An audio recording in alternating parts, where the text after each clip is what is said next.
Let me start off. What's up, family? This is your man, not your boy. Go Black to Africa. As you all come in, I hope that each and every one of you all are having a beautiful day. I hope that your weekend has been prosperous. I hope your health is at an all time high. I want to do this segment here today. A young man reached out to me through YouTube and requested that go black. You got to have me on, and I got something very interesting to share with people and bringing an education to people about crypto, but in its correlation as well to Africa. I said, okay, all right, let me hear this guy out. So um, I was able to reach out to him, and we talked, and we saw. I got to see some of his ideas. So I'm gonna bring our brother in here. Um, we're gonna bring our brother Terry in. How you doing, brother Terry? I'm good. Thank you for inviting me, Yes, sir. thank you for coming on, man. How are you doing? You got some interesting mindsets, some spiritualities that I really enjoy. I could tell, man, you kind of see things in a different way, and you kind of move in a different flight. But in saying all that, I want you to go ahead and introduce yourself. Let the people know who you are, what you do, what you've done, and all that. Go ahead into that.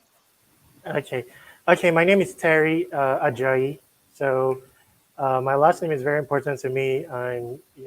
That's Yoruba heritage. And I'm currently in the Philippines.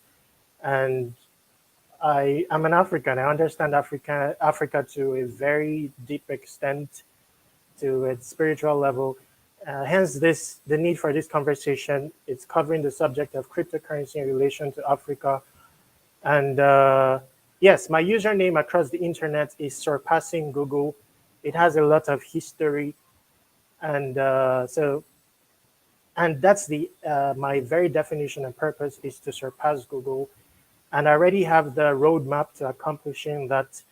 And more than ever, crypto is making that possible because once prior there were so many barriers to accomplishing this. Even though I had the zest and ambition for it, and in my quest for finding resources to enable this, I found crypto. Even before I knew the terminology crypto or blockchain. Just in my use of Google in unconventional ways, I ended up finding crypto, and that will come in handy in this conversation.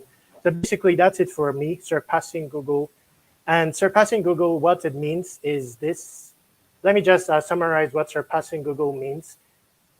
Here, it says there's a growing rarity in the great men industry. We fix this rarity, we surpass Google.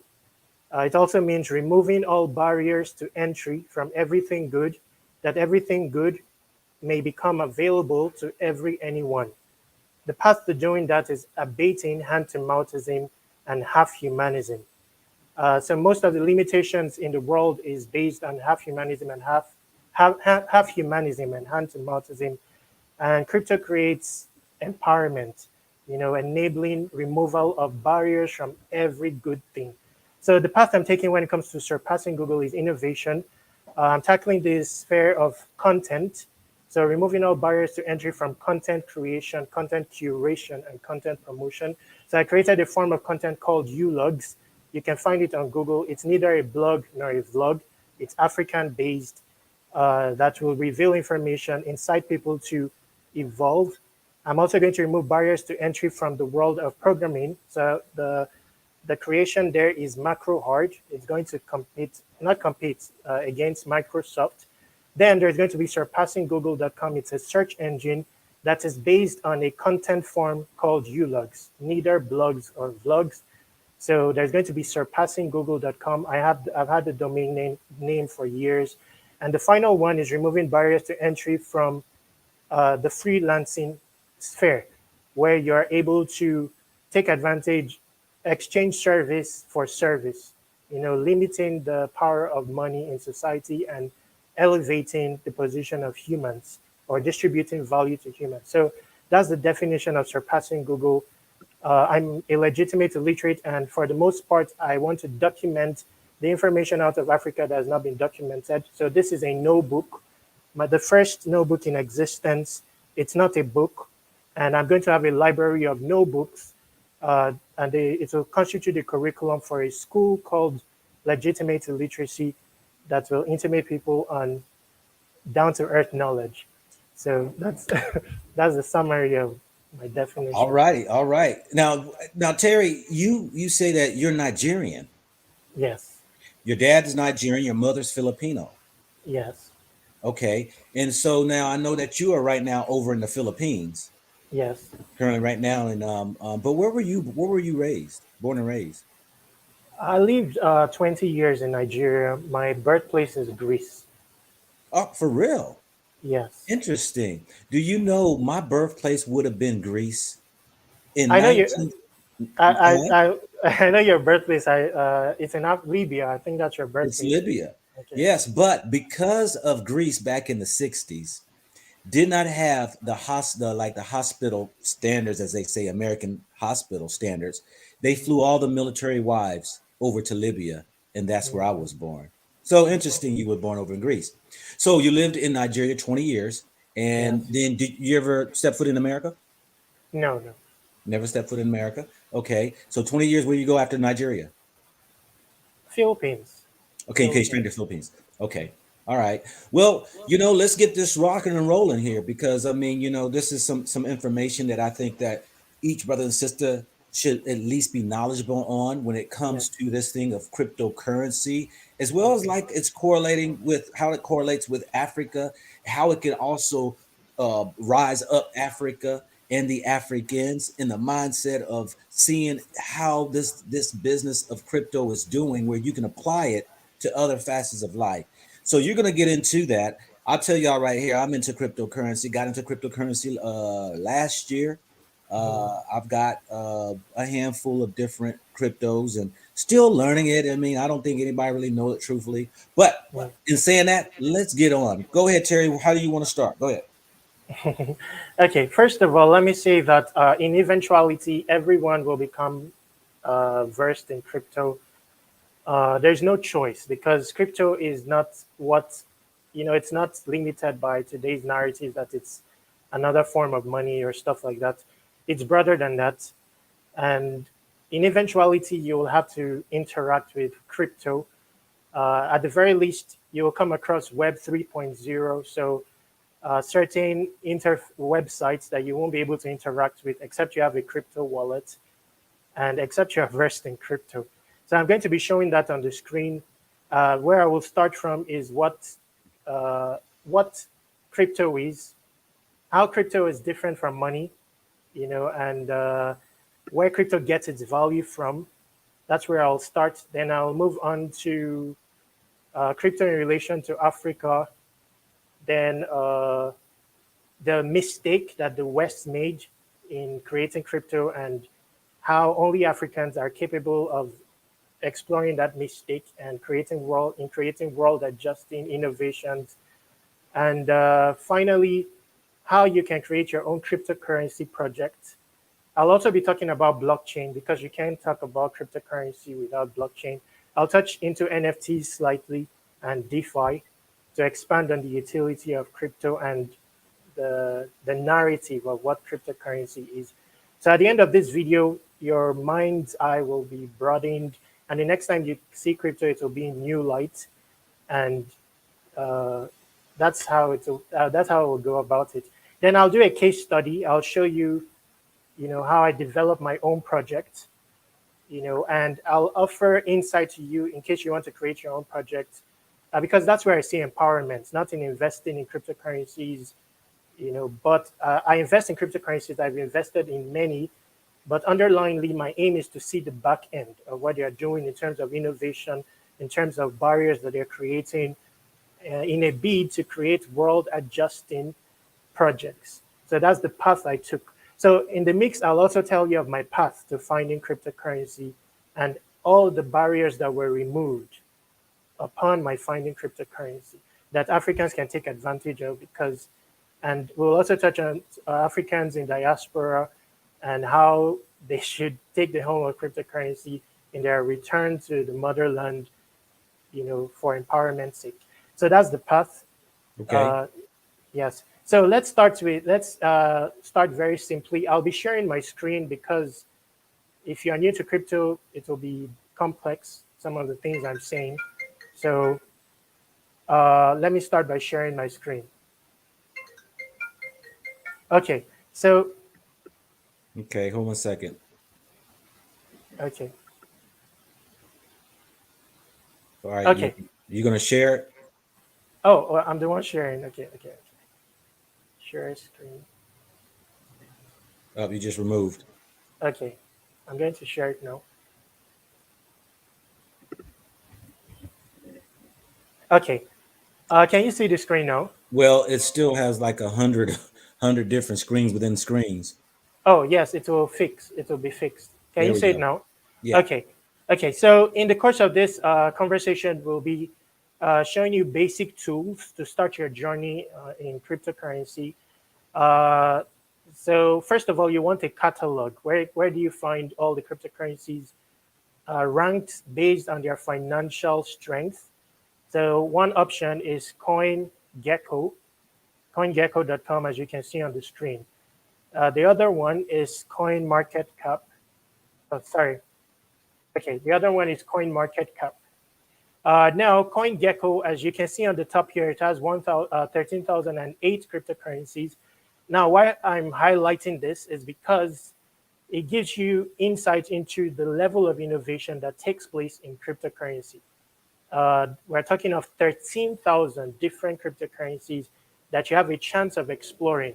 But in the course of this video, I'll be showing you how to be able to know everything about 13,000 cryptocurrencies without necessarily researching them. So the information I'm giving you today will enable you to, if you have to read different resources to learn about cryptocurrency, you'll spend ages and you will not accomplish much. But after this video, you'll be able to accomplish, a lot. So you'll be able to know about the basics of all cryptocurrencies in existence. Now we also have CoinMarketCap. It has 18,000. It features 18,000 cryptocurrencies versus uh, CoinGecko, which features only 13,000 cryptocurrencies. So, Well, hold one uh, second, Terry. Hold 1 second. Somebody was saying, could I zoom in? Hold 1 second. I guess would I have to share my screen to share your screen? Let me um, see. Let me just try this real quick. okay.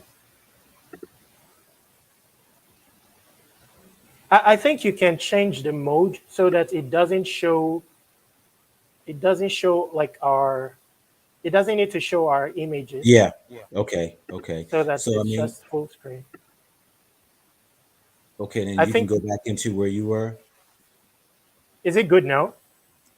You just need you got to got all those screens that are in there. I think you got to go back into your link. Okay, okay, Yeah. okay. So please pay attention to the context more than the words that I'm saying, so that you get the general gist. Now, I'm quickly highlighting that this CoinGecko has 13,000 cryptocurrencies featured, as opposed to CoinMarketCap, which has 18,000. Now, why is this the case? Because CoinMarketCap is sort of a centralized entity, so it's owned by a person. Let's just say that it's owned by a person, and they determine which cryptocurrency is ranked here. So the person behind CoinMarketCap, for example, Hey, is the same. Terry, can you zoom? Can you zoom your screen in about 20%? Can you My increase screen. your screen a little larger? Oh, okay, okay. Let me try. Uh, let's see. So control. Just a moment. This is 125%? Okay, that might help out some. If everybody else is going to have to go ahead and zoom in their own screens, make their own I, I screens larger. I don't know if the problem is the inches of my monitor is very big. I don't know if that's an issue. No, you're fine. I mean, I can zoom in my screen and see exactly what's on their screen. So people are just going to have to zoom in on their own screens, and they'll be fine. Yes. Okay. All right. I'm sorry. I'm sorry. I'm just want to make sure that everybody can watch this. Some people are saying they couldn't see. So, but go If ahead. they're watching on a mobile phone, then it will be difficult, except Yeah, yeah, they yeah, yeah, yeah. move to a PC. But where you had it before, like, you can increase it a little bit. where you had it before, make it larger, then people just gonna have to enlarge their screen. Yeah, Okay, I'm sorry it's for larger that. now. I apologize. Not sorry. I apologize for not for interrupting you. But continue, please. Go ahead. Okay. Okay, so this is important what I'm saying. This says that there are so many more cryptocurrencies than this coin market cap can capture. So some of the hidden gems, for example, there are some people that, oh, all they want is financial profit. They want to make the next 100x. I'm just hinting you that the next 100x you may not find on CoinMarketCap or CoinGecko because CoinMarketCap or CoinGecko, they resource most of the cryptocurrencies from more established cryptocurrencies. Among the 18,000 cryptocurrencies you see here, most of them are established. You know, they have a measure of history, a measure of interest, but there are new cryptocurrencies that exist that are not featured on this either of these web pages. So I'm just saying that there may be up to 100,000 cryptocurrency. You can create your own cryptocurrency. So when you're exploring cryptocurrencies, you may have to go beyond what is featured on CoinMarketCap or CoinGecko. Now, one reason I featured CoinMarketCap in this video is because some people are worried about investing in cryptocurrency and stuff like that. The truth is you can earn cryptocurrency without investing your own money. In my case, I didn't sell my cryptocurrency, one of the cryptocurrencies I earned, but I've earned up to $500,000 worth of cryptocurrency in the past out of one social media platform that's crypto based. It's called Steemit.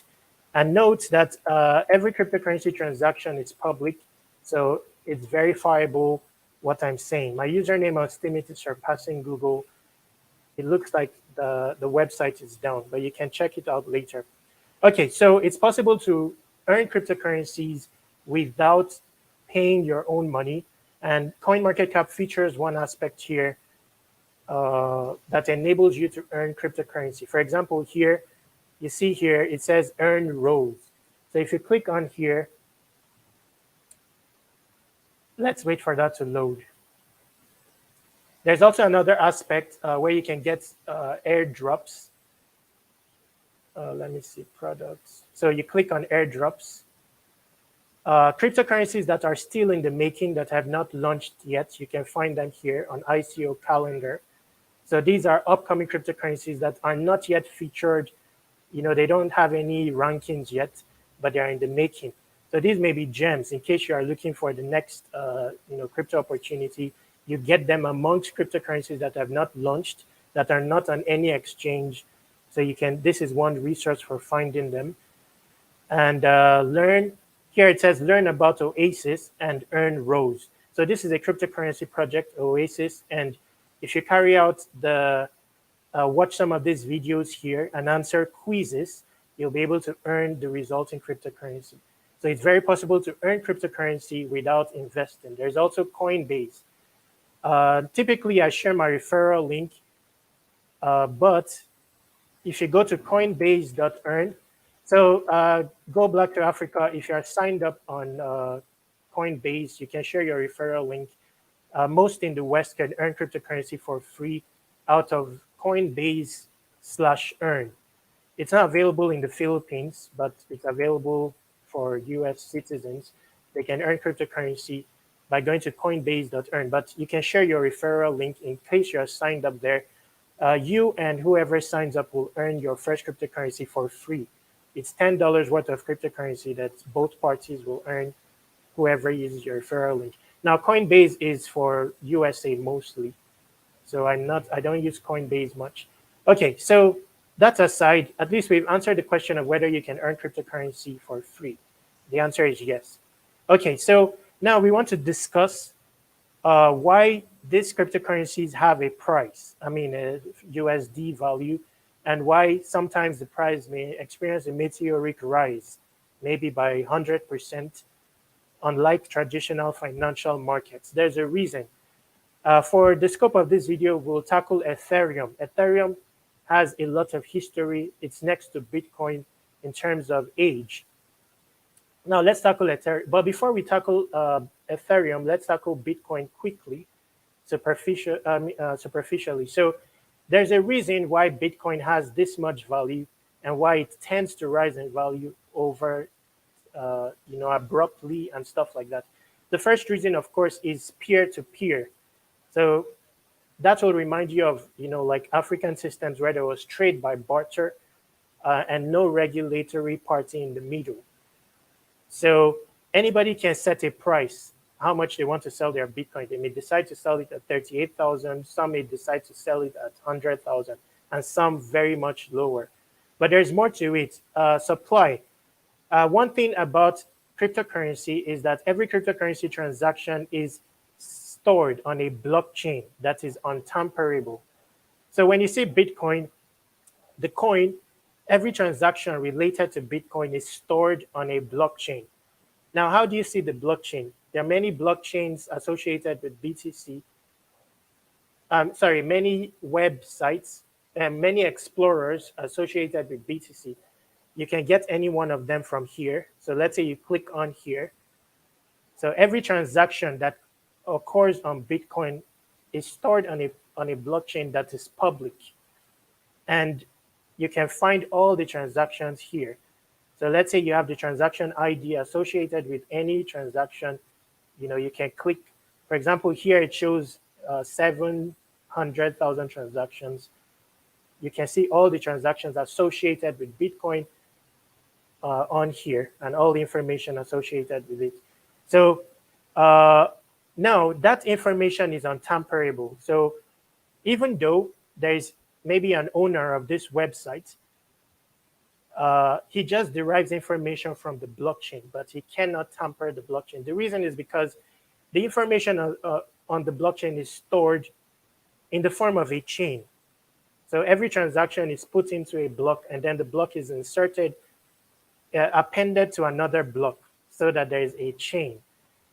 And then the state of that chain is stored on various, let's call them nodes. So a node refers to a server or a PC, that contains, I want to simplify it and just say every transaction. So if you want to tamper the state of Bitcoin, for example, Bitcoin has hundreds of thousands of nodes, and anybody can run a node. So I can decide to run a node on my PC or rent a server on cloud and then run a node.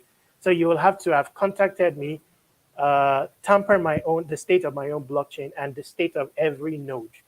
So before a transaction can go through, there has to be consensus amongst all the nodes, agreeing that that is a tangible transaction, and all the 100,000 nodes will have to agree that that is a tangible transaction before the transaction goes through or settles.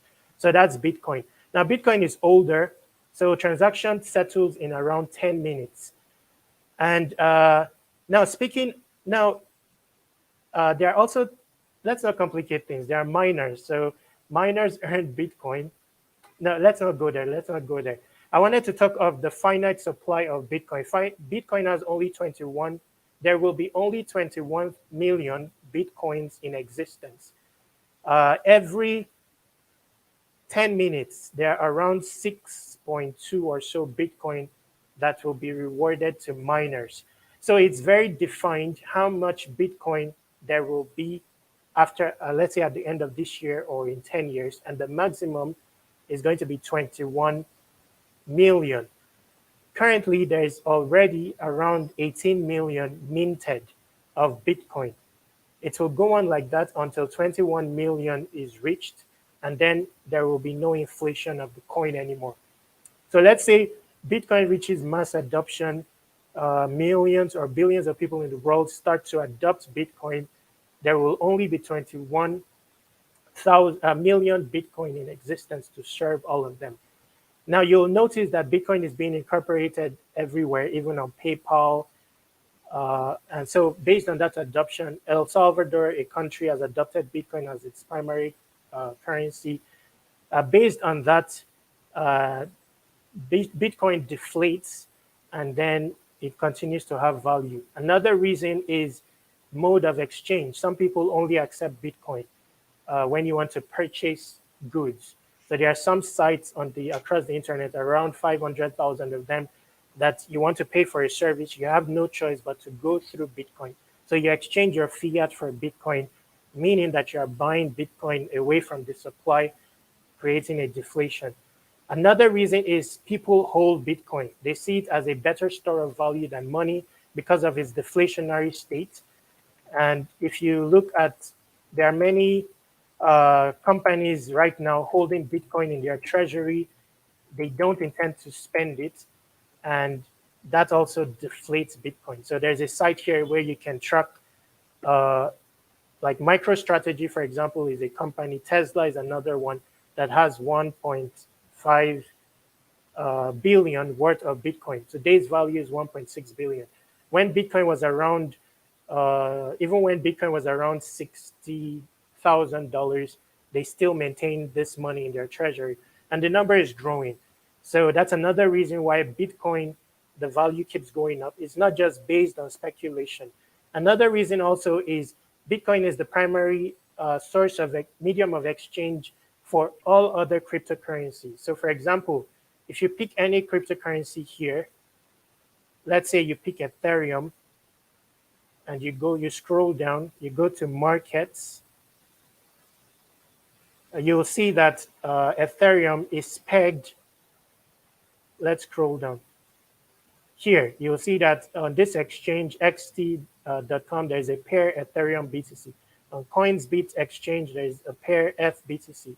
So in most, Bitcoin is more prominent than most cryptocurrencies. Some people will, some entities or enterprises will accept Bitcoin. So even if you want to pay using another cryptocurrency, you have to go through Bitcoin first of all. And most of the centralized exchanges as well, you see Coinbase exchange as well. So they all have pairs. So this means that you have to buy Bitcoin to, and again, most times when you want to cash out, you want to convert your cryptocurrency to fiat, most times you have to go through a more popular cryptocurrency, either BTC or Ethereum. So now our major case study is Ethereum. The reason is because Ethereum is more advanced than Bitcoin. Ethereum began to expand the utility of cryptocurrency. So Bitcoin focused mostly on uh, creating a currency that is untamperable and decentralized. Ethereum took the utility of cryptocurrency further by creating smart contracts. So this allows you to store other forms of transaction besides just financial transactions on a blockchain. So courtesy of Ethereum, you can now store text. So that's why now you have social media platforms that are built on blockchain and various forms of applications. Any traditional application that you know of, you can build it on Ethereum. Ethereum, though, has some limitations, which we'll discuss. So let's look at Ethereum. After we have looked at Ethereum, we'll go on to other aspects of cryptocurrency. So Ethereum, why do people buy Ethereum? Now, in the case of Ethereum, it doesn't have a finite supply. It has an infinite supply, as you can see here. So you wonder, why does it have value? Why is it ranked top two among cryptocurrency? Why does it have a 24-hour trading volume of 10 billion? Why are people buying Ethereum? Okay, in my case, only in fees, I spent $16,000 worth of Ethereum, only in fees. So let me explain what I'm saying. For example, if I wanted to upload an NFT on a site called Rarible, so now that we have gotten here, I'm going to be expanding gradually into Web 3.0, which is now a salient aspect of cryptocurrency. So now let's say I visit a site called Rarible. Oh gosh. Just a moment. Okay, let's say I visit a site called Rarible. Now, if I provided you with this URL, you who is a traditional internet user, you may not even be able to sign in. So this is an example of a Web3 enabled application. So let's say I clicked on sign in. You will see that it allows you to sign in with MetaMask. mobile wallet. And when you click on more options, it shows you a Coinbase wallet, my Ether wallet. It doesn't show you the traditional sign-in portal that you'll see on Facebook, which will require your email and password. The reason is because this is Web3 enabled. You can only interact with this site using a crypto wallet. So that suddenly expands what crypto is, telling you that crypto is not just money. So let's say this is a crypto wallet, it's MetaMask, it's an extension that constitutes an Ethereum wallet. And I've added MetaMask to my browser here. Now I'm going to sign in quickly.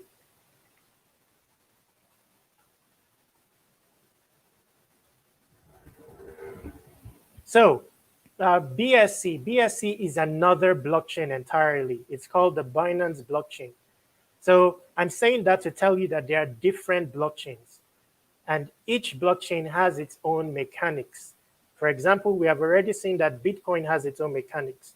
The structure of its blockchain is different. It has miners and hundreds, thousands of nodes, and it needs 100% consensus before a transaction goes through.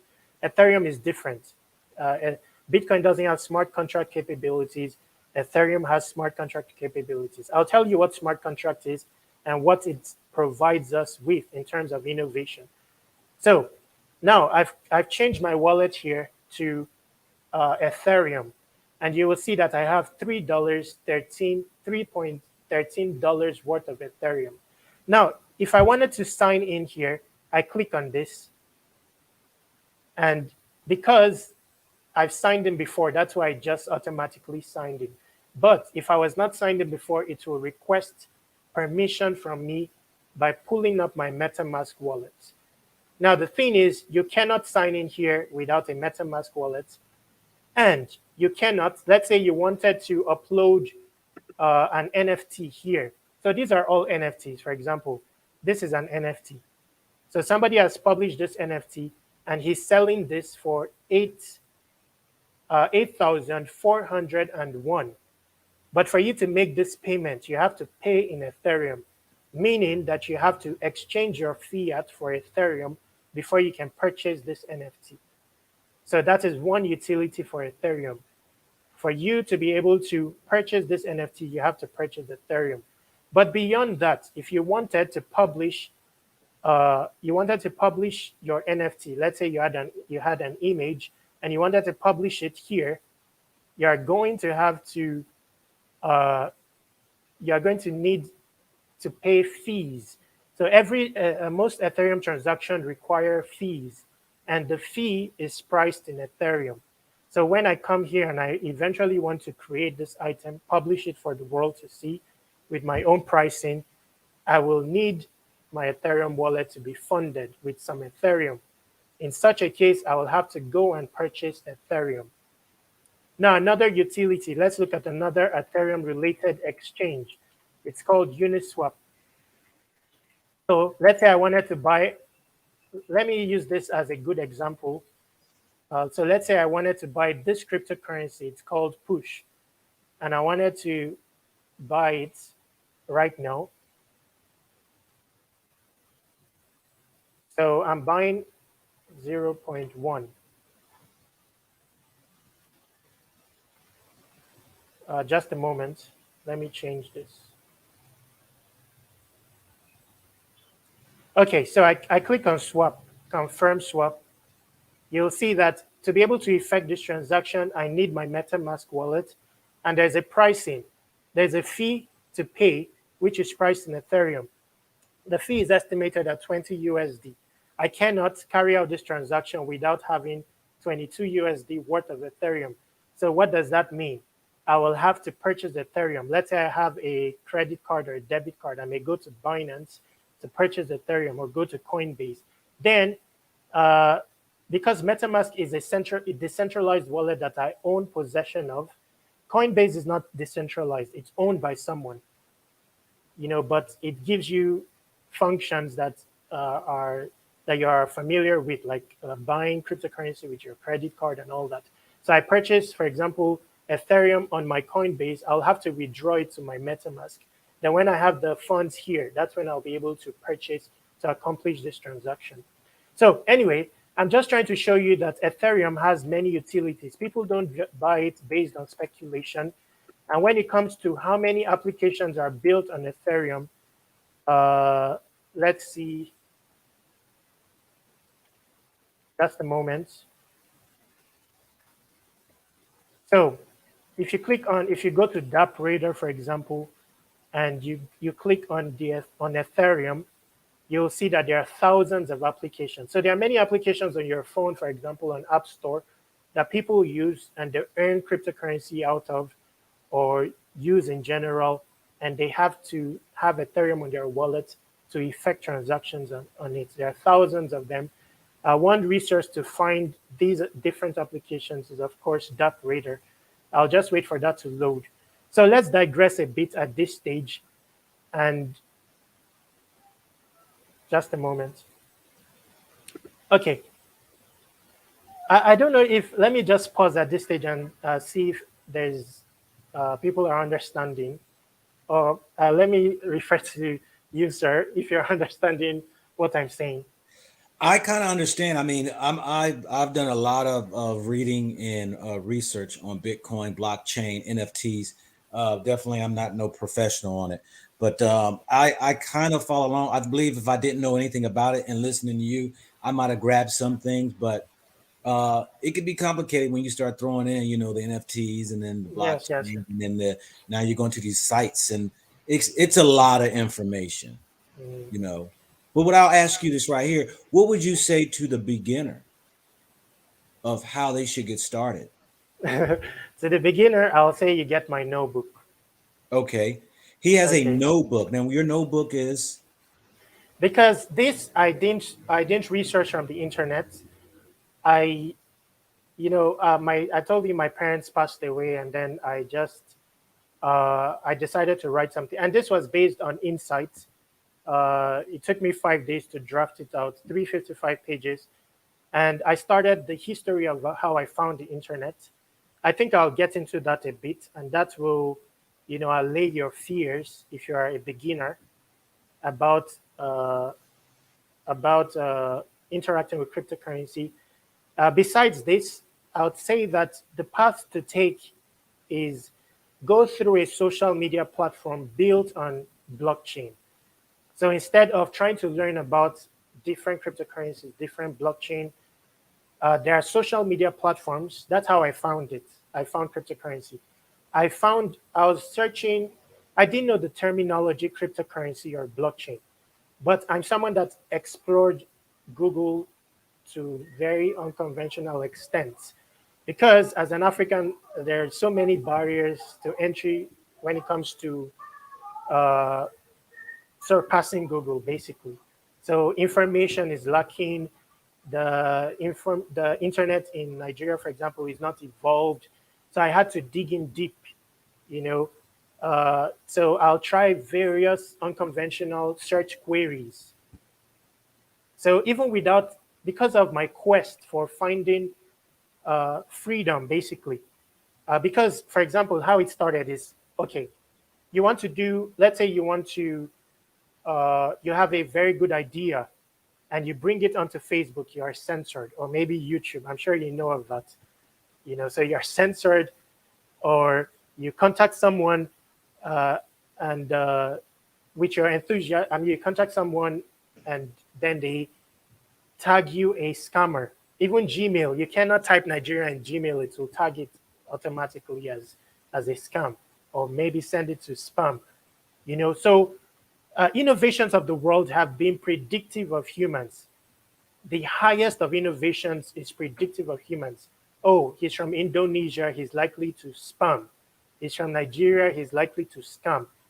And those things uh, they model innovations as such, to where they have blacklists. And even cryptocurrency innovations is falling in that premise. If you see the way they organize the governance model, and that's where I will come to later. It's very limited. It's based on a Boolean. And a Boolean is only two possibilities or reaction to stimuli, an off or an on. And that's the basis for the most complex of innovations today. to where a human is not capable of being expressive to ultimate levels. Because, for example, governance, even in blockchain, consensus is based on votes and on votes. You know, your ideals is based on like or dislike, but that doesn't capture enough context. So but you're a cage within that, and the reason for that is for analytics, to turn each human into a potential product. Now, when you are restricted within those two possible reactions, then they can analyze you better and then market you, turn you into a consumer or commodity. And that's the premise for most innovations. So I've interacted with tons of cryptocurrency just to see the back end, and that's exactly what I see. Most Okay. so that has affected how I evolve my own projects. And so, en route finding the internet, cryptocurrency, I kept on trying various search queries, unconventional search queries, and because Google is like that, you are not expressive enough, and I call it Africans. You are not African enough in your exploration of Google, because first of all, it puts something in your face. For example, you want to search the term money, and let's say you are going there on the basis of searching the address to the nearest ATM. Google can never will put maybe see banks in your face, or so you are taken aback and influenced by that. And then instead of searching your original intention, you stick to the first page of Google. So I decided to be more explorative, more African, and dig deep. I'll go to the second page, third page, fourth page, try different search queries, and then I found a social media platform. Now, when I found the social media platform, something happened. I noticed that when I created content on that social media platform, it could go to the top without any popularity. And then I found out that it's because it's on a blockchain and there is decentralization in terms of how they curate content. So that social media platform is called Steemit. I'll show it on the screen later on. And uh, content, visibility of content is based on decentralized curation. And that's something I've never seen before. That you go, because you cannot go on Facebook and instantly hit popularity, because even on the first page of Google, you can't get anything to rank on the first page of Google. The content on Google is static. It's not dynamic. So the same content that has been on the first page 10 years ago is the same thing that you'll find on the first page, because relevance of content is based on popularity. And the same people have been referenced over time to where they stay relevant on the first page of Google. So that's why I wanted to disrupt that content-wise, where I will bring in decentralized curation, even on a search engine, where visibility of content, I dismantle the current uh, dynamics of Google, basically by infusing decentralized curation. The content form is now ULogs. It's its own form of content that doesn't research the internet, allows you to be as expressive as possible, spiritual and stuff like that. Okay, so I was doing that, and then I found a platform, like I said, it's a social media platform. Now I signed in. And when I signed in, I didn't know I was using a blockchain related platform. I thought I was just using a social media platform. But I found that there are freedom possibilities there because, first of all, my content could rank. Second of all, IP address was not a factor. When I was in Nigeria, I wanted to reach an audience in the West, for example, and I would I would have to send my content to someone in USA because I'm trying to evade IP limitations. Or I want to sign up on PayPal. PayPal does not allow me because of my IP is. So I wanted to escape all that. And then I found a social media platform that enabled that. And when I got on Steam, I started earning cryptocurrency. I didn't know what cryptocurrency was, but it was amassing in my wallet. And it didn't mean anything for me to go and try and get that cryptocurrency. All it meant for me is, oh, there's a decentralized space where content can gain visibility. Content is uncensorable because everything I publish on the Steam blockchain, nobody could remove it because no, you sign in with a cryptocurrency wallet, the structure of how a cryptocurrency wallet is tied to an identity. So when you are creating an Ethereum wallet, for example, an auto-generated alphanumeric uh, entity is provided to you. So instead of your generic username, you're using that as your sign-in. So all the blockchain does to identify that is you is you have the right combination to decrypt your, it's like a key sort of, and that's what cryptocurrency is. It enables you to, it's beyond the wallet aspect of it is just transactional, like one of the aspects of crypto. The main thing is your identity. So you want to interact with a certain application. The blockchain needs to know that you are the owner of the wallet without third-party interference. So on PayPal, on Facebook, for example, or PayPal, you want to sign in. The database is owned by Mark Zuckerberg. So all our information is in his hands. If he wants to decide that you cannot sign in, you won't be able to sign in. Or PayPal, for example, even if the funds is yours, it can be locked on PayPal, and then you are told to bring if they infringe on your privacy, bring all your papers, and they may still decide not for you not to sign in. The difference is on every cryptocurrency platform, nobody can deter you from signing in. All that is needed is a password that is automatically generated. It's used to decrypt it's like a hash that you combine with your with your crypto wallet to decrypt it, and then you can sign in. Okay, so attached to that, of course, is a wallet, because you need cryptocurrency to incentivize people to host the blockchain. So what cryptocurrency is for, uh, uh, primarily for, is to incentivize people to run nodes. So for example, this is how it works. Somebody creates a blockchain, the code for a blockchain, but it doesn't become a blockchain until several people decide to run a copy of that software on their node. Because let's say the model of the blockchain is that 100 nodes have to attain consensus before a transaction is allowed to go through. Then if there are 99 computers running that software, it doesn't yet constitute a decentralized blockchain until there is 100. Now, how do you get people to run the nodes? You incentivize them by creating a cryptocurrency to reward them, because of course they pay for renting the server, and they have to continue upping their payment. And again, for them not to tamper the state of their node, you incentivize them further with more cryptocurrency rewards, so that it becomes futile for them to disrupt the state of the cryptocurrency or to connive with other people. You incentivize it with more rewards. So that's the primary reason for cryptocurrency before speculation comes about in terms of trades. How does speculation come about? That's secondary, because what happens is, people find out that this cryptocurrency has a utility. For example, you need this Ethereum to access an NFT, to buy an NFT, or you need this Ethereum to publish an NFT.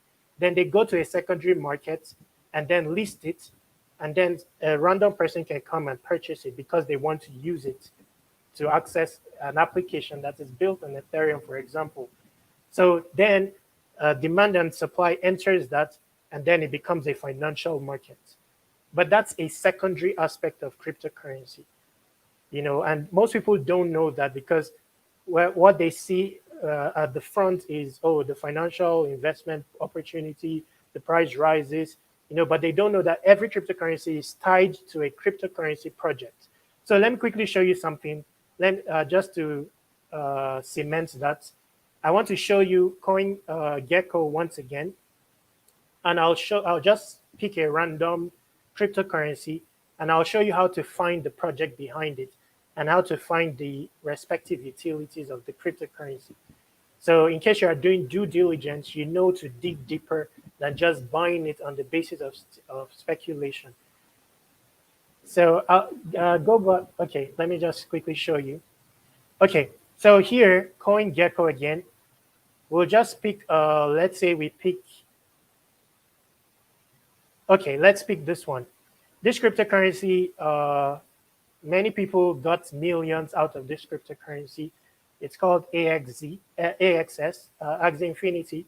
But when you look at it here, you go to the markets, you find it on an exchange, you think that people are just speculating on it and stuff like that. But that's not the case. Tied to this cryptocurrency is a project where this cryptocurrency finds its utility. And when you click here, you will see that there is a game called Axie Infinity associated with that cryptocurrency. Now, I've not played this game before, but I believe that this game is a mobile game. So you may see some people on their phone, Android phone, they are playing a game, and some of them they just feel that they downloaded a game on Play Store. It's later on that they find out that, oh, there is actually a cryptocurrency tied to this game, that's where I can earn money from and stuff like that. So I don't know why the site is not loading, but there's actually a project called Axie Infinity. Now, I'm just going to give you generic information because I'm not into games and stuff like that, but I know the dynamics of it. So here there's land. So people may buy land inside the game. So one thing that cryptocurrency enables is ownership. Now, because you can verify owner, you can uh, place the ownership of something on a blockchain and nobody can tamper it. It brings impossibilities. So, for example, it's possible that a game, a game. So let's say there is a game called, I don't know what popular game there is. Let's say there's a fighting game, for example. A popular one that people know of is Mortal Kombat, for example. So it's possible in the crypto world that the characters inside Mortal Kombat is owned by individuals. So they may bring at the beginning of the game, let's say there's Jackie Chan or Jet Li inside the game, then they will reveal these characters in the form of an NFT, and then people will purchase this character using cryptocurrency, projecting that in the future, this character, because of its superpowers and its ability to earn cryptocurrency, people will want to buy it in the future at ginormous price. So I'm digressing a bit. What I'm trying to say is this. Is if you pick any cryptocurrency on CoinGecko, there's an underlying project. That project is built on a blockchain. So Axie Infinity, all the transactions associated with this game, for example, or at least a record of each of the transactions, is stored on a blockchain. I don't know specifically which blockchain Axie Infinity uses. I would suspect that it is the Binance blockchain. So this is a blockchain-related game. Now, inside the game, you may need to purchase a character because of cryptocurrency, it's possible to create a game where different random people are owners of the in-game character. So you may want to purchase the character. To be able to purchase the character, they may price the character as in their native cryptocurrency called AXS. So you will have no choice but to purchase it. Now here it says one of the utility of AXS is payment. AXS will be accepted as currency within the Axie Infinity marketplace. AXS may also be used to determine eligibility for participation in certain sales and auctions. So you'll have no choice. You cannot purchase the game using fiat.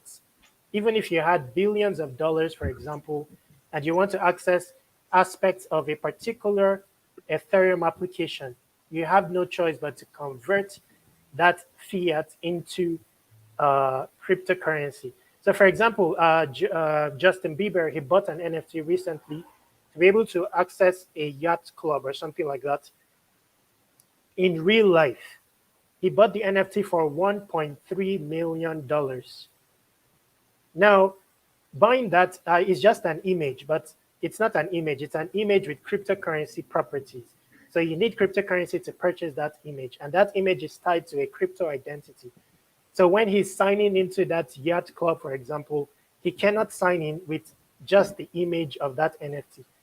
The image record of that NFT and its owner is tied to a wallet address, and then he uses that to sign in.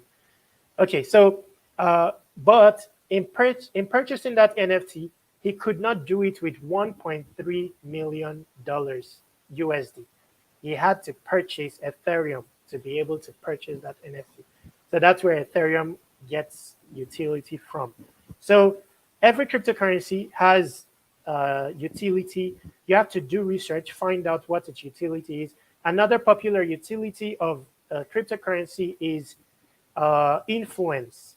So most cryptocurrencies or blockchains, they have something called governance. So in the decision making of the future of the game, adding new features, they usually do it in a consensus manner where for most projects, the more stake you have, the more influence you have in terms of your votes. So people will purchase AXS and stake it, remove it from the supply, the circulating supply, to be able to play a role in governance. So that's another power of cryptocurrency. It allows you to have participation in governance more than is possible in traditional systems, in traditional enterprises. So I don't know if I didn't I don't know if I articulated that well, but this is the time frame that we have is very short. That's why I'm just touching. I'm touching on it randomly. If you want to have better information, I have a Telegram group. You can ask me. I'm very reachable, and I spend hours with people telling them I like troubleshooting. So if you have any issue, I can always fix it, irrespective of the cryptocurrency in question or blockchain. So earlier, I wanted to show you Steemit, but the site was down. I want to show you one utility of Steam, or another one similar that you can sign in is Hive. Hive. So if you go to Hive, for example, you'll see for follower-wise, I have 16,000 followers. I wasn't active. I've not been active here for years, but this is possible on a decentralized outlet. On YouTube, for example, I may be struggling, but on a decentralized outlet, it's possible. Now you see everybody here, they are creating content and they earn. They earn cryptocurrency as a result. Now, how come? The mode of this particular cryptocurrency, it has its own blockchain. The name of its blockchain is called Hive. The governance model of this blockchain allows anyone to run a node, but it's based on voting. So when you run a node, you have to campaign for your node so that stakers of the cryptocurrency Hive can vote on it, and it rises in the rankings. When it goes to the top, you become among the consensus nodes and you earn more Hive. But on the social media side, you will notice that there are a list of users here. Each of them have voted on this content, and this content is going to earn $122 worth of Hive. Now, this person, on the basis of his vote, he has afforded this article $41.47. This next person has afforded this article $22.56. Now, what is happening here is decentralized curation, incentivized by rewards. So all the people that curated this content, they're incentivized to vote on this content, because if this content rises in the ranks and reaches high visibility and earns more, each of these curators are rewarded a portion of these funds here. So on the basis of that, even if they don't know you, but they see your content has potential for virality, they are likely to vote on it in a decentralized fashion so that they earn curation rewards. So one thing that cryptocurrency exposed is curation. It wasn't a prominent aspect of content in the past until cryptocurrency came about.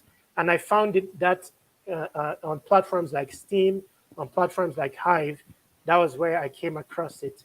So if you go to the home page and you see the trending posts, so the posts that are trending here is not based on popularity. Even a new person that just came on Hive today can have his article ranking. So, for example, you see this article, it says, help Ukrainians in need. I'm sure because it's a trendy topic and maybe people liked what this article is about, they decide to vote on it. But their vote will not mean much if they don't have Hive. So they need to go and buy Hive. After they buy Hive, they will need to stake it. And when they stake it, they remove it from the circulating supply. So it's like vesting it. And then by virtue of vesting it, they have influence. And then they can vote on that content. It gains visibility and they also earn. So when you see people buying Hive, let's say you see the price of Hive going up, it's not just going up on the basis of speculation, it's because it has utility. So so once in the past, I had a large stake on Steam. And when I vote on someone's content, the person would earn $100. And I was able to reach thousands of people. But when you look at that critically, you find out that you can suddenly pay for goods and services without your own personal money.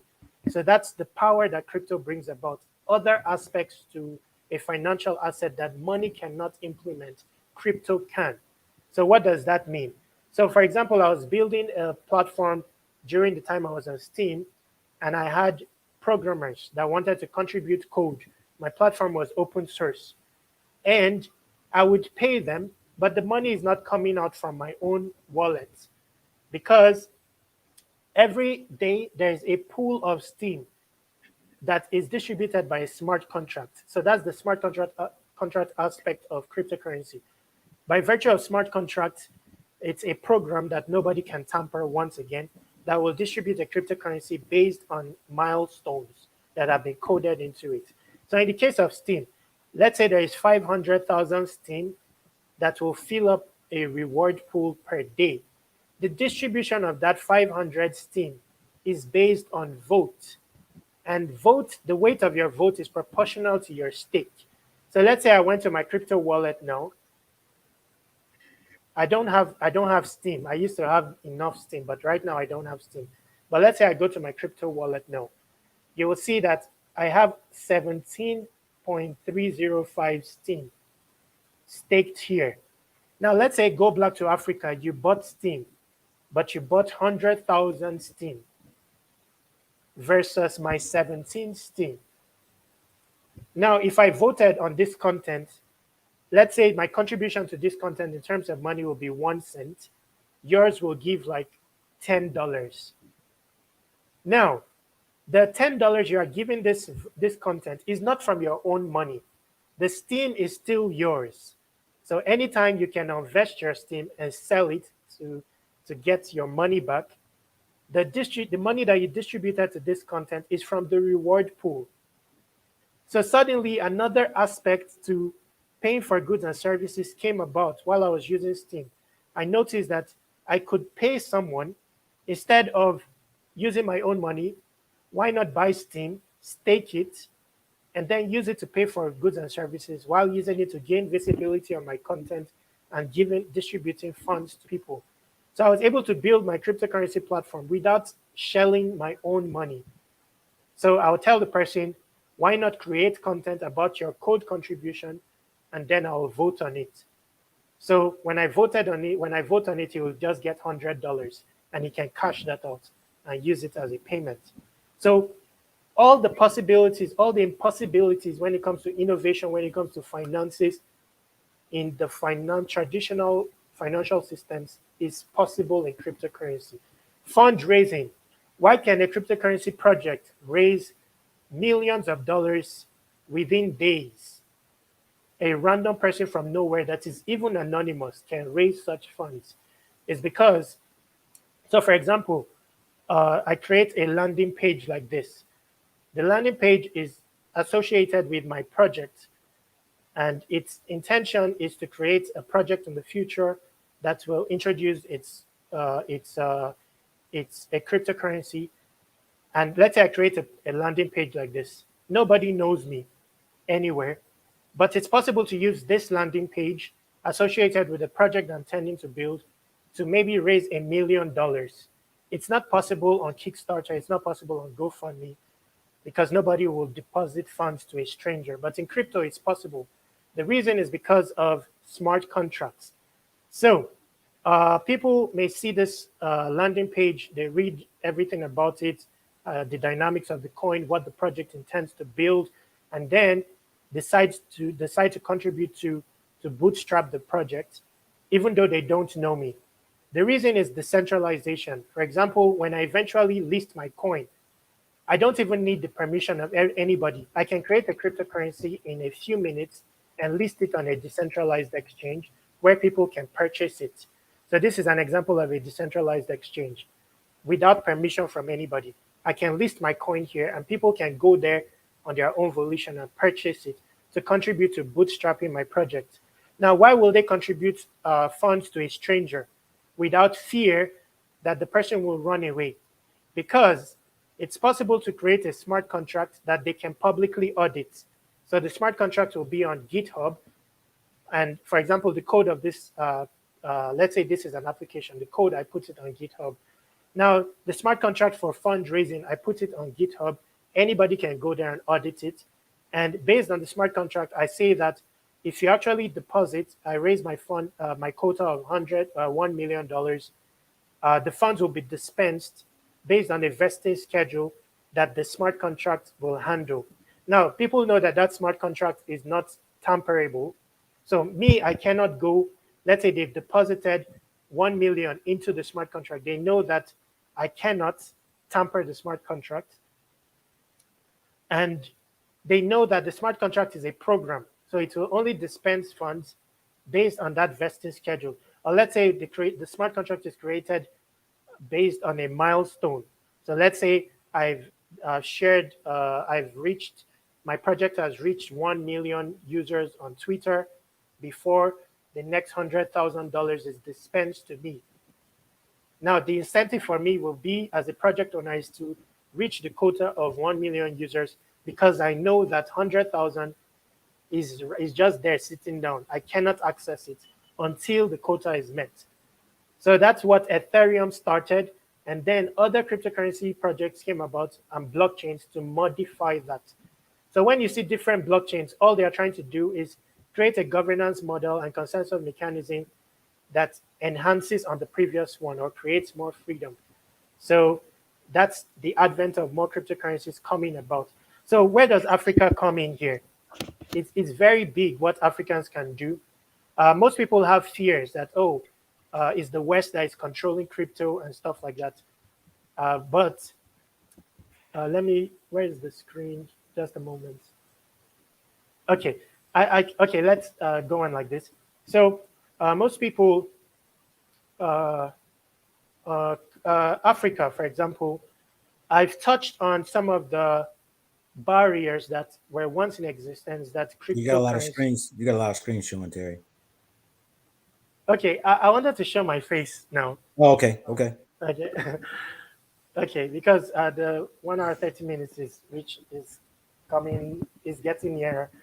I don't mind me. I'm a bit disoriented, but you can always ask me questions in eventuality. I'm a fan of humans, Africans especially, because so much power there, you know, unknown, the power that is in that type of being. And so let me touch on some of the things that there's so much knowledge, the world as a whole. The only knowledge lacking right now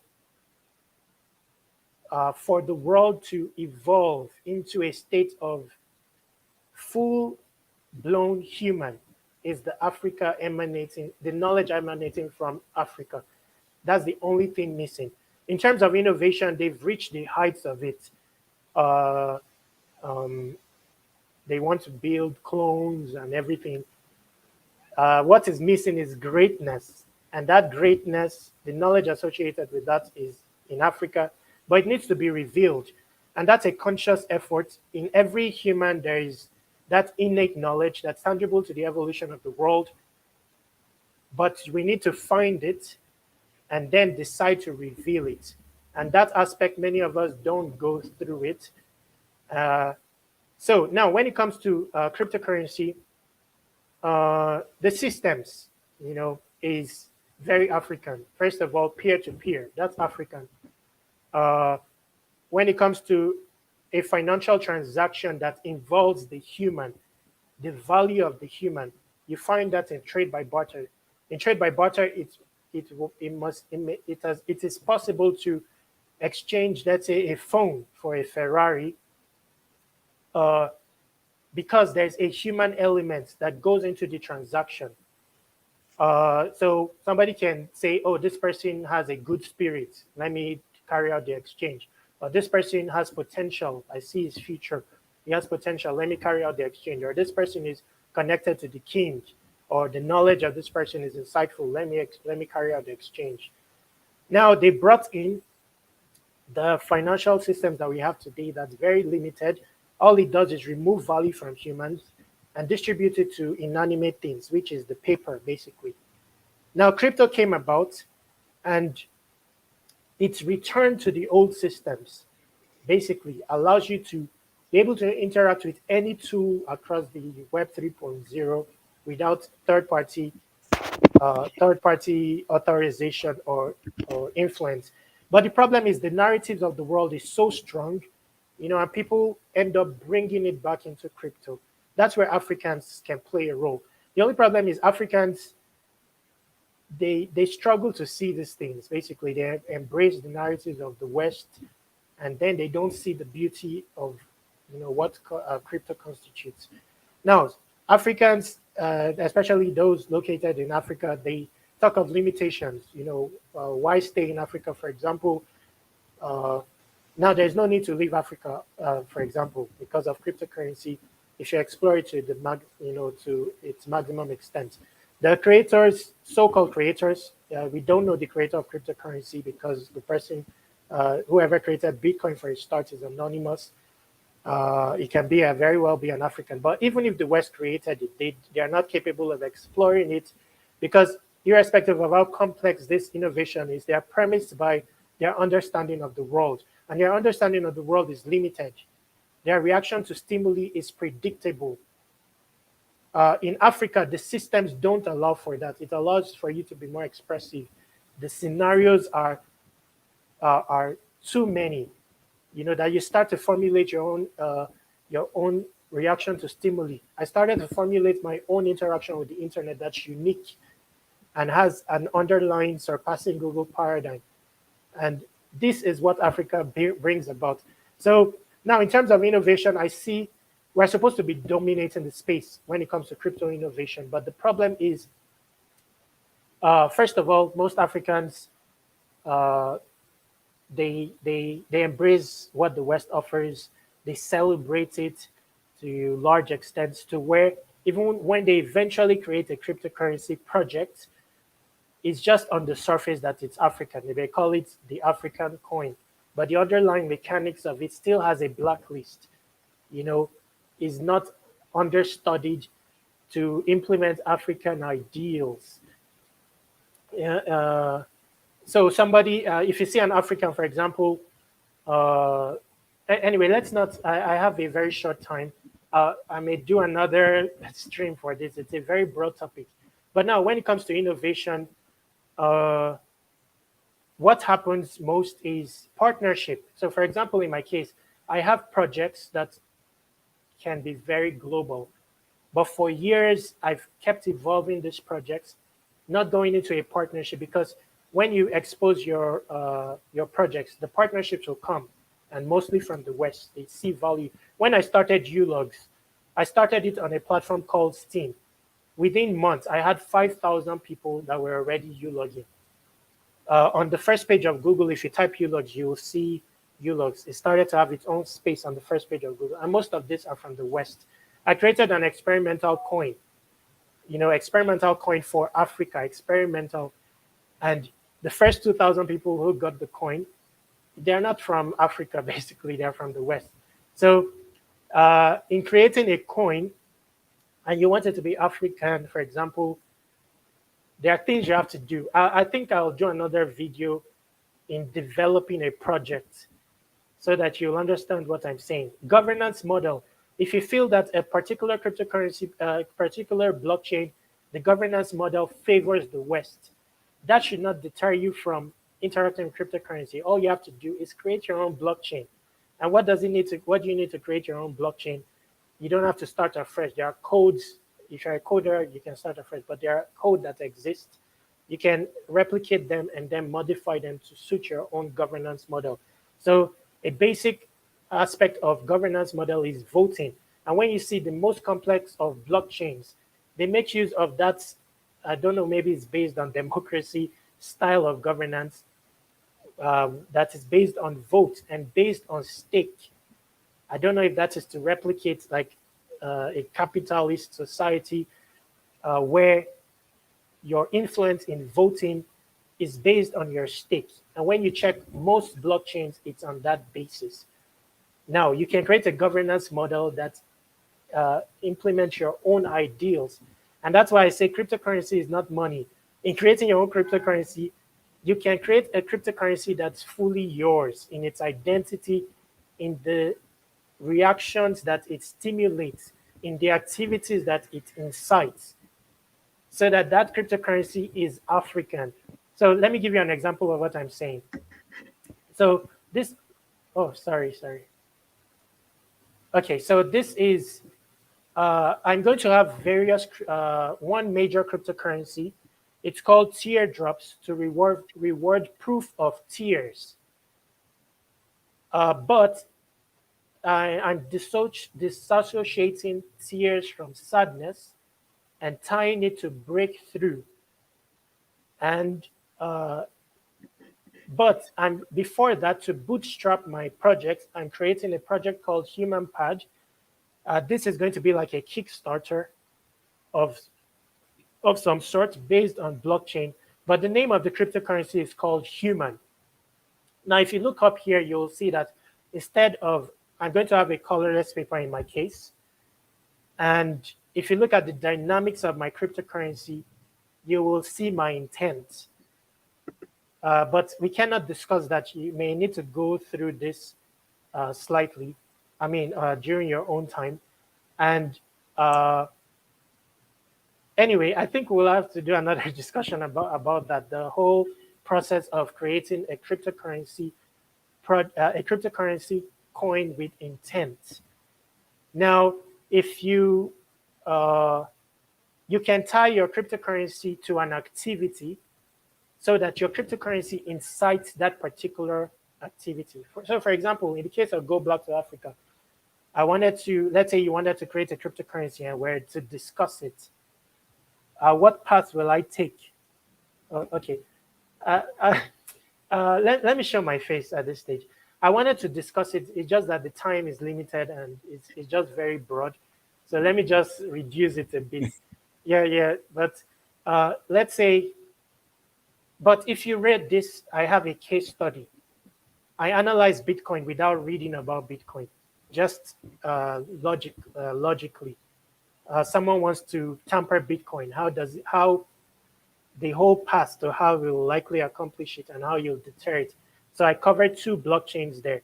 There's a particular blockchain I like that introduced something that it tried to modify the prominent proof of stake and add another element to it that brings a ginormous utility for cryptocurrency.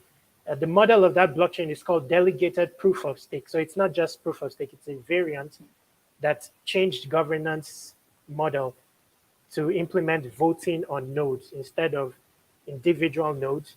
And that revealed another aspect of cryptocurrency, allowed for storage of media on cryptocurrency. And that's the cryptocurrency, the blockchain called Hive that I highlighted earlier. So yeah, you can go through this. I have a case study of how I formulated the cryptocurrency, from the start. And I started with a digital token that's non-cryptocurrency, how you can create utility for it, for something that was just a nothing, and create utility for it. Okay, so if we wanted to create, so for example, if I wanted to create for Go Black to Africa, I'm like I pay attention to humans. I'm very, very interested in humans. When it comes to creation, that is my prominent, understudy, humans. And so I'll get to know Go Black to Africa. I've watched hundreds of his videos, and then the narrative that he's trying to promote, Go Black to Africa, it's possible to incentivize that narrative and shoot it to whatever level with cryptocurrency. So basically, I may want to tie Go Black to Africa to a social media platform because, according to me, words still rule the world. That's the power to my surpassing Google. It's content, but I'm creating content that is dynamic. So imagine a search engine where you type in the word money and it leads you to the address to the nearest ATM.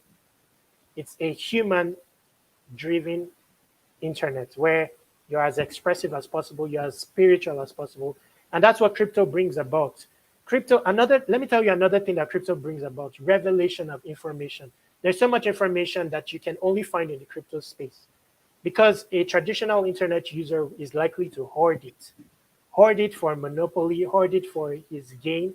But because of the crypto element, there's additional incentive to reveal that information because there's a cryptocurrency earning associated in relation to that. So you will see so much information that is unknown, so much information that is uncensored, that is censored on traditional media. You will find it on crypto. So even knowledge-wise, it's so broad what you can gain. Your understanding of the internet, scam, you'll be able to evade scam too, because the highest level of scam, the understanding of it, you will find it on crypto. Your knowledge base, and it's any form of any form of innovation. You're as limitless as possible because of the aspect of cryptocurrency that it removes the limitations. The only limitations we have when it comes to innovation is just data and monopoly of data. That's it. So the problem is communication of data. So, and most people hoard data. So Facebook will not allow a PayPal to access its data that it has because it's monetizing it. All the back end people checking in different enterprises. Facebook has it and they keep it. They remarket it. They sell it and remarket it. Now, if PayPal wants to create an innovation that involves the users of Facebook, it will not be able to access that data. And even if it contacts Facebook, because of the monetization potential, generation after generation, they may not release it.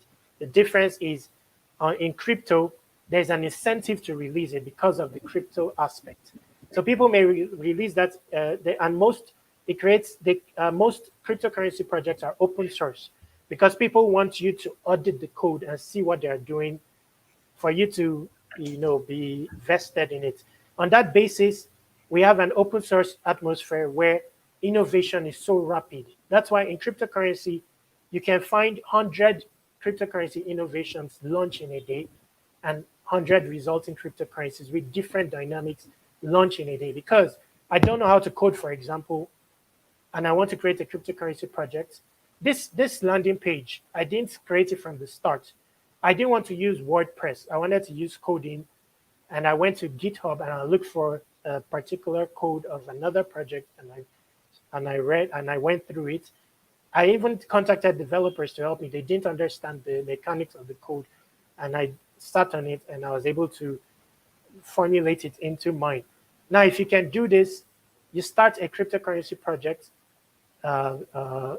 almost instantaneously, and evolve it from there. So possibilities are endless. You can create a cryptocurrency project as soon as today.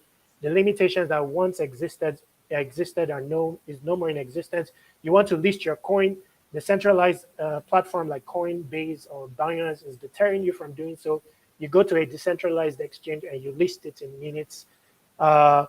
There's something called automated market making that the DeFi space brought into effect. That is an innovation that only crypto can spearhead, where there's an exchange. Let's say you list your coin here, paired against BNB. So let's say your coin is called Cake, and then there's suddenly a market that forms for it. And anyway, that will be too complex. But what I'm saying is that anything that is a limitation that once existed in terms of innovation and in possibilities that you cannot think of is now possible because of cryptocurrency. All right. Yes, NFT payments. Imagine owning the characters in a game. It wasn't possible. It's not possible in any game because people want to monetize the game to the maximum level, monopolize the ownership of the game to a maximum level. But now imagine you create a game, Go Black to Africa, and there are characters in the game, and then you launch 100 characters as NFTs, so just a pictorial representation of them. You publicize them as an NFT. They suddenly have like a crypto element. Then, before you launch, people that believe in your game, they buy the characters. Like, for example, you wanted to do some social media platform that connects people in the past. There's so many, there's ton, and that's my gift. I can sit down and that's the Africa in me and all my experience with, yes. So you release 100 characters, people buy the characters. Then let's say each character they have rarity. Based on their rarity, that's how much potency they have in the game. Let's say they are competing amongst each other, and the number one character has more like 100 times power than the next. Than the number 100 character has 100 times more power than the number one character. But you release only 100, for example. Now you publish the NFT, you create a royalty of let's say 10%. Then you just release the NFT and say that this is of a game that is impending. Get the characters. Now there are only 100 of them. A market will spearhead by itself. You won't need to touch it. All you do is list it on the platform. And people that see potential in the game, let's say based on your audience, people project that it will be adopted.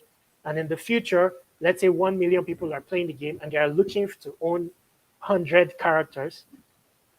And that character, based on their potency in the game, they earn more cryptocurrency. People will buy it. The random person will think, oh, this person is just buying a picture, but they're actually buying characters in the game. Now, when they own the character, let's say they bought it for $200, you just raise funds to bootstrap your project.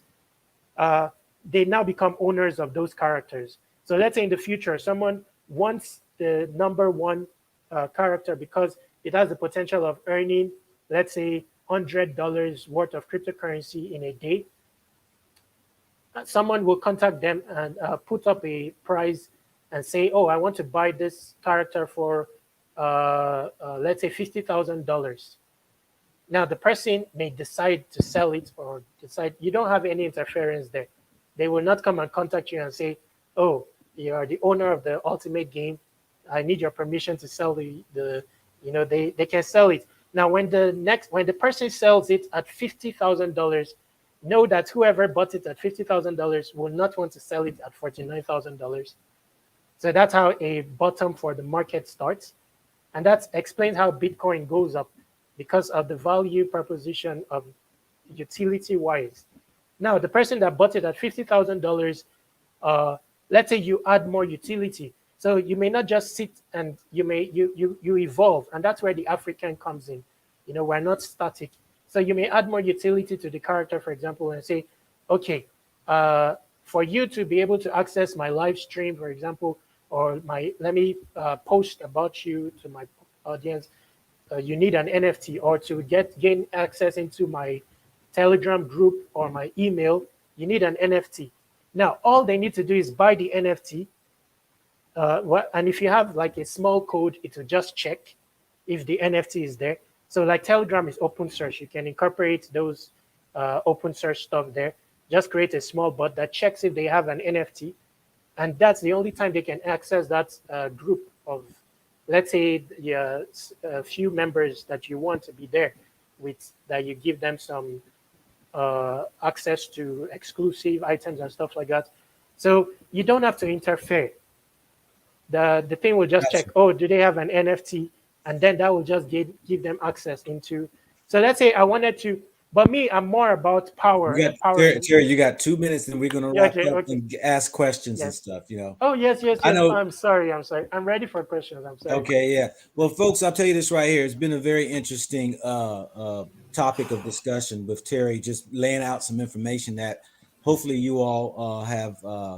At least he's pricked some of you all's interest into it, because I mean, I'm really interested into some of the NFTs, as well as, hey, maybe getting my own Go Black to Africa, coin or what have you.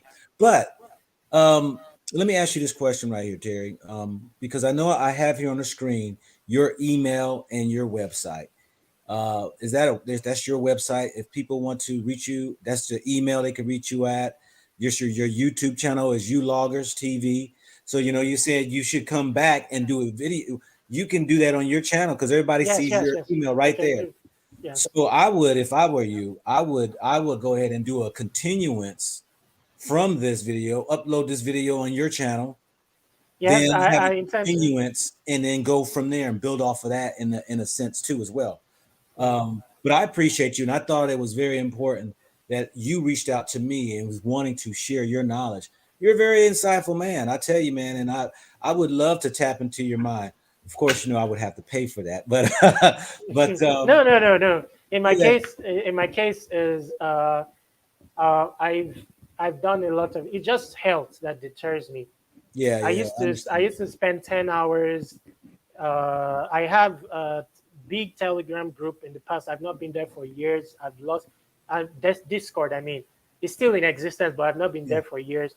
And that's how I am basically. I spend hours, but of course, people earn from it. yeah. Earned. I've seen a project before. Just analyzed the project, and the next thing I got 10,000 USD. That's in the Mm. crypto space. That's how they, because it's a coin that they can afford to give out, especially at the outset where they are looking to, project the project. So some people, in distributing their coin, they do an airdrop to so it's very, but I share all the information, even all my videos. I've done hundreds of videos on YouTube, and I can do live streams. If you want to, you reach me on email, or and I'll do a live stream and we talk. Okay. I can answer any question and troubleshooting. In my case, I like to solve it as soon as today, so I'll share my screen and show all that is needed. I like to receive Okay. So, questions now. family, I would like for we'll answer 5 questions for those who's got a question for Terry, that's dealing with the crypto and all that he went over in his presentation. Please reach out to him right now with a question, and we will make sure that hopefully we can pick yours. So first 5 questions that I go across is going straight to Terry. In the meantime, while we're waiting, Terry, the you say you're actively have Bitcoin. I'm at Bitcoin, but cryptocurrency. I've interacted with many. I've purchased many cryptocurrencies, even at losses. Even Yeah. cryptocurrencies I know will lose from a contributory level, Yeah. just to, like, yes, and especially to see the back end. So I know many cryptocurrencies to their back end, like the mechanics of it, because when you interact with a cryptocurrency, you will understand the blockchain without reading, about it. So most of it I don't read. And the way I tackle cryptocurrency, I just know one and I know all the remaining, most of them. So if I take a glance at it, I will know. And they don't usually exceed the limit of the innovators, the premise of their understanding of the world. That's where the cap is when it comes to their innovation. Even though how complex it is, they Okay. are similar. So I have many cryptocurrencies. Okay. Yes, but I purchase cryptocurrency mostly for utility. So there are platforms that use and you cannot access them. For example, there are cryptocurrencies you buy and you use them to get new coins that have not are not in existence. That's where you make like your 100x, assuming you are looking for a 100x. So let's say you Got don't you. know Got you. let's say you don't know due diligence about cryptocurrency. You buy one cryptocurrency, and then the platform has a launch pad, like a Kickstarter, where new projects come to launch. So because of that cryptocurrency that you buy, the utility is for you to vest that cryptocurrency and use it to participate in the sale of the upcoming cryptocurrencies. So that's there are different types. I buy them for Okay. utility. So we got our first questions. What do you think about Saitama? Satan was that I, Saitama? I don't know about Saturn, but you can ask me Okay. this one privately. I know the cryptocurrency project, but I don't know what it is about. But I've been seeing it. Oh, this is like a meme coin. Yeah, I think it's like a meme. Yeah. Yes, I'll need to look at this Okay, you more just don't in know. depth. Yeah. We limit on Yes, time, but brother. Hey, we limit on time. So if you don't know, that's all right. Let's move to the next question. yes, ask me on the Where is the Telegram best place to launch a token for an ICO? for an ICO. These days, you don't do ICOs. It's better not to do ICO. You do an IDO, initial DEX offering. So there are many of them, but let's say they all have different requirements. If you want like a bit of centralization, if you want to be able to launch directly without having to contact anybody to incubate your project, you can try out this one. Oh, I'm sharing my screen. Uh, uh, yes, there are many. So let's say you want to launch by yourself. If you want to launch by yourself, you can try out this one. So you don't want to involve any third party. You want to do marketing by yourself. So there is this one, cointool.app. Also, if you want to create cryptocurrency, you can use this. I don't know why the site struggled to load. You can also try Pink Sale, Okay. that finance. I'm just opening them so that Well, yeah. I uh, mean, most definitely. You gave them two of those right there. I'm trying to move along, y'all. My time's up, and okay. the I have to go. But anyway, Terry, definitely, you all reach out to him. Reach out to Terry. There's his website right there. Go ahead and let them know your website. Let them know your email address. It's actually scrolling across the bottom. You Yes. can always rewind this video here at any given time. And his YouTube channel that he has, U Loggers TV. You can find him there as well. And I'll also have that in the description here. Once Thank you. Thank I you got very that up, much. I'll put that in the descriptions. But Yeah, thank you. Reggie said something. I wasn't looking at the comment. I apologize for interrupting. I wasn't looking at the comments. My phone is dead. But I just opened now, and someone here, Reggie, I know him. He said rug pull, so he's referring to the question where someone asked where Okay. to launch ICO. ICO is what they did some years back, where they just create a landing page and then you fund them directly. But these days, you can do it through a launchpad, so a third party Okay. that implements a smart contract and then dispenses it instead of directly. Okay. So, Okay. Well, hey, appreciate you mhm. as a guest here, Terry. Look forward to you. Hopefully, if I should be in Philippines here probably this year. So at least Oh, I have a contact, and yes, yes, yes, definitely I may look you up, brother. yes, yes. Don't forget, if you come to the Philippines, All yes, righty. I'm here. Okay. Uh, Well, family, I appreciate each and every one of you all who came in just to hear a boatload of knowledge on this crypto. And I'm going to be doing different things like that. If you know somebody who is actually wanting to be interviewed, somebody who actually wants to tell their story on Go Black to Africa, have them reach out to me at goblacktoafrica@gmail.com. Whether you relocated over into Africa or you might be in another different country. As an African, please reach out to me and let me know that you want to share your story, whether it might be a business or just of your story of relocating, what have you. I will definitely get with you. So, in saying that, uh, each person that has uh, the kind words and your uplifting words that you bring to me each and every day, for those who email me and all that right there, I thank you. For those who spent their time, I thank you as well. um, I would like to bid each and every one of you all a good night. I Yeah, wanted to say something. brother, I got to go. My wife Yeah, is waiting in the bedroom yeah, so she can go to bed. So yeah. I just wanted to say that this is inspirational. I've not done a live stream for a period, so okay. amongst other things, this is inspirational. Thank you for the opportunity. All righty. Thank you. Everybody, good night. You can sit tight, Terry, and we can go ahead and chop up real quick. Yeah, good night. All right.